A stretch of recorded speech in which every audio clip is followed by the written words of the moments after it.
Can you guys see it? Yes. Yeah. Okay, cool. Yes. So let me scroll down. The thing I want to talk about today. So last time I talked a little bit about intentionality with the process of improvement. I wanted to talk. So last year, I remember having this VOD review with Team Black at the time, where I described the game as a sort of conversation, where a match ends up being a conversation, or more specifically, an argument between two teams of what you argue to be as true or correct. And that the nice thing about the game is that there's a certain result that says you either won or you lost. So it becomes pretty clear who was right, basically. So something to keep in mind is that the idea of if something is true or false in an argument of the game is that it scales up to the entire match. You can win a map of Overwatch, and you can also win a single interaction. And an example I gave was landing a shot for half someone's HP is probably a good thing. Now, the result of each individual smaller outcome, I'm just like, I shouldn't even be showing you that, I should just be saying it, whatever.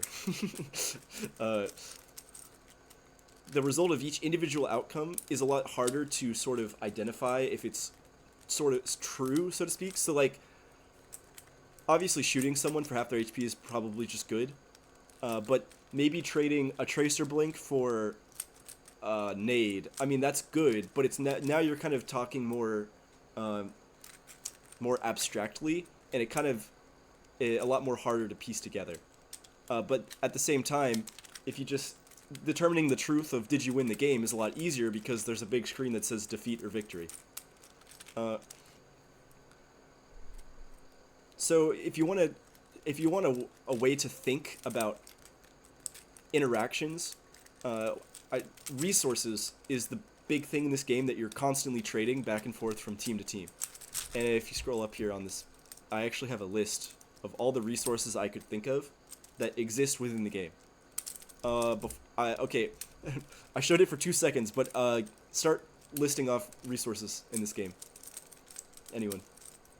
Time. Time is one. Cooldowns. Cooldowns, correct. Ultimatums. Oh, yeah. Yeah, ultimates is one of the huge ones, for sure. I Position. saw it. Health packs. Yep, positioning, health packs. That's good enough. But so here's the list I made. So cooldowns, health, time, the objective is really important, right?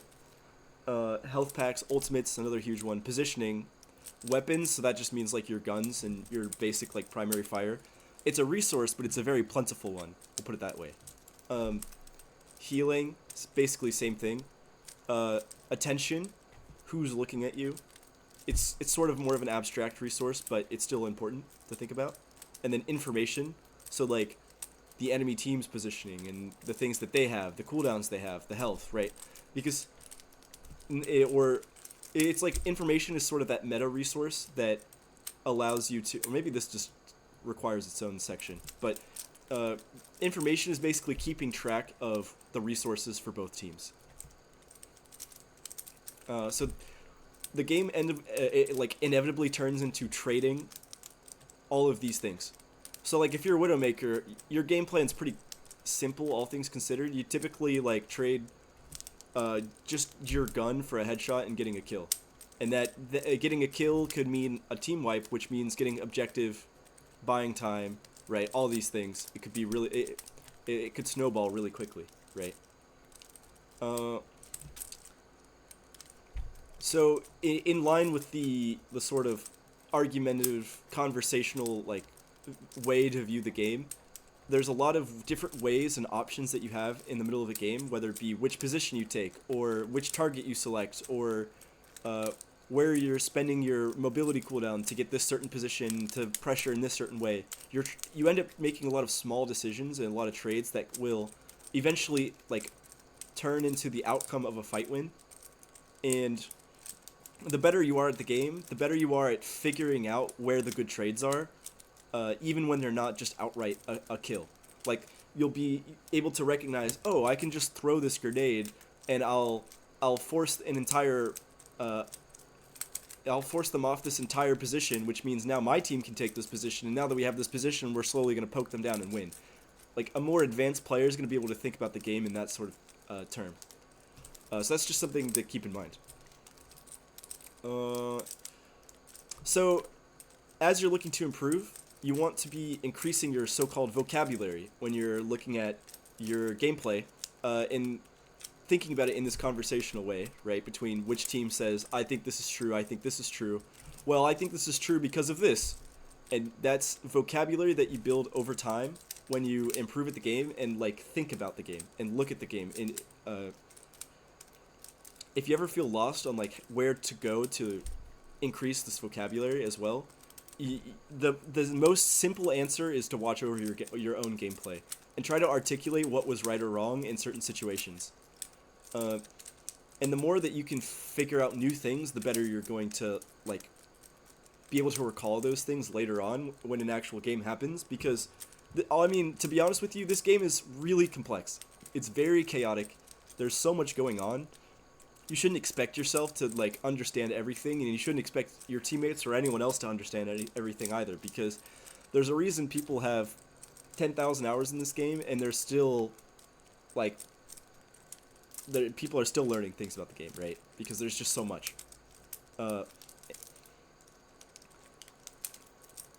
So, okay, all that being said, the game's very chaotic. There's lots to learn. But how do you stay on track onto improving? The answer is you really should be focusing on the most obvious things. And when I say that, I really mean the most obvious. Like, if you look at your gameplay and you see, damn, I really just walked in 1v5 and just died randomly. Fixing that mistake is going to be the #1 thing that will prevent you from losing games in the future. And it's really the process is more intuitive than you'd think when you just sit down and kind of humble yourself a little bit and actually take the time to kind of look at the gameplay. It really should not be something that you fear. And then once you kind of figure out the mistakes that you're making, there's a sort of separate aspect to it, which is how do I implement this vocabulary so that in the heat of a moment, in the actual game itself, I will be thinking of this. Because we can point out mistakes all day long, but if you're not actively practicing, it's not going to matter. Because in the game, you have sometimes 2 seconds, maybe even less, to make a decision. So that you have, the more comfortable you are with the concept, the more understanding you have of it, the more you can apply fundamentals to different situations, the more you won't be so lost in the middle of a game. So how do you practice this? The #1 key thing, and I talked about this last week, but I forgot to record, lol. Intentionality is really huge. So when you've articulated out what is right or wrong, it takes practice to put into effect. The goal is to internalize the truth so that you do not have to think or put as much effort into doing it. So when you're playing or practicing, what goal do you have in mind? Are you loading up the game and do you have some specific thing that you know that you do wrong in mind that you're trying to work on? Or are you kind of just throwing yourself into the chaos of the game and it's just like a big wheel that rolls right over you and the wind pulls you every which direction. You don't know what's going on and you end up losing and you feel confused and you stay confused because you don't know and you're just throwing yourself into the comp game over and over. I've done this. We've all done this. It's not that helpful. Well, it's sad to say. Like you can get some out of it. You can improve your mechanics, but when it comes to those mistakes, you're always going to be making those mistakes. And intentionality is so important because I've seen players with 10,000 hours who are gold or plat or like worse, like bronze, silver, because they play the game but they don't think about it. They keep themselves distracted in game. They're not focused. They don't really care, right? All those things can get in the way of you intentionally like sitting down to think about what's happening. Mindfulness is really important. And so the key thing that I want to like emphasize right at the very end is the effort must be taken by you and you alone. Outside resources only serve the process that you have already designed by hand for yourself. And if you do not have one, then you are not in control of your own improvement. And nothing, it will be completely random what happens to you, basically. Maybe you'll learn, maybe you won't.